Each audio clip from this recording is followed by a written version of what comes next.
touching down in a foreign land on a windy autumn day. Our fingers were numb on our gloveless hands as we looked for a safe place to stay. Thinking back to a broken land, to a country divided in two, where bullets were flying and people were dying, people just like me and you. Questioned then by a thoughtless man, feeling smart in his new shirt and tie, who refused to believe the dangers we'd faced and decided we'd told him a lie. Thinking back to the hopes that we'd had when our land became ours and was new, the colonial hand of the thief was gone, there would be no more red, white and blue. Forced into making a Section 4 claim for some vouchers so we could buy food. They gave us a room in a Coventry house, but the neighbours were angry and rude.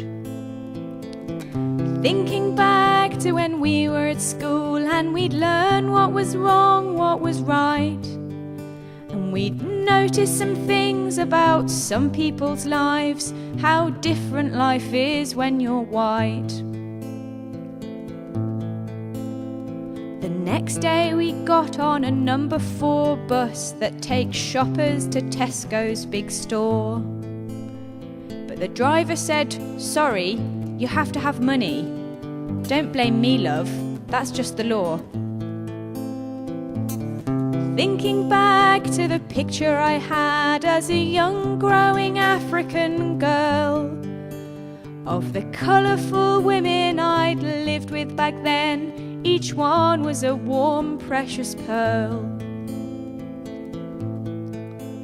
So we walked all the way to Tesco's that day, where we met with a woman called Sash, who'd met some kind Christians the previous week, who had swapped all her vouchers for cash. Thinking back to the land that we left, that was warmed by the African sun, and the food that we'd grown in abundance back then, and the village, the people, the fun. The long journey home loaded down with our bags, well, it wasn't much fun in the rain. But Sash talked about a centre she'd found where the people had helped her stay sane. Thinking back to our people back home, I remember the ways we were one, there for each other like sister and brother. I wonder where those days have gone. I went to the Coventry Refugee Centre and joined the women's group, where I made friends with a young woman who was 6 months pregnant with her first baby. She'd been raped in the Congo, but had been refused asylum. When the women's group was over, I discovered that she was homeless. She had nowhere to go, and she'd been sleeping on the streets, so I asked her if she'd like to stay at my place with me and my daughter. She said she'd love to, but 2 days later, the housing provider came and told her she had to go. A well-meaning neighbour told us about a place called Spire House, where the council give people houses.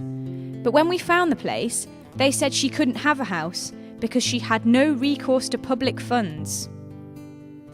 The council sent us to the Cyrenians at Norton House, who help homeless people. But when we got there, they said that because my friend was an asylum seeker, she wasn't entitled to any benefits, so they couldn't help her. The Cyrenians said she should go to the Peace House, where they let people stay every night and give them a hot supper. So we went there and she stayed 5 nights, but it was so hard for her during the day. Then somebody from my church said she could stay with her until the baby was born. It was such a generous thing to offer. I don't know what she'll do after the baby's born. went to the doctors the very next day, 'cause my daughter was sick with the flu. And I learned all about a project called Friends, who find buddies for you when you're new. Thinking back to a broken land, to a country divided in two, where bullets were flying and people were dying, people just like me and you. My buddy, she said that she'd heard all about a brand new community group, where African people all gathered as one, like some life-giving, nourishing soup. Thinking back to the husband I'd loved, who'd provided the best that he could, who'd lost his young life for the things he believed, as he stood by the weak and the good. I spoke up in Positive Images Week of the taunts that I'd had to endure, and was told of a place where they'd take up my case with no need for involving the law. Thinking back to a state-controlled land where policemen might come before dawn, to a time when their hatred had cursed all our lives from the moment that we were first born. I wanted to take my new friend for a meal, for a taste of some African fun, but the vouchers were all that I had in my purse. I just felt I was back to square one.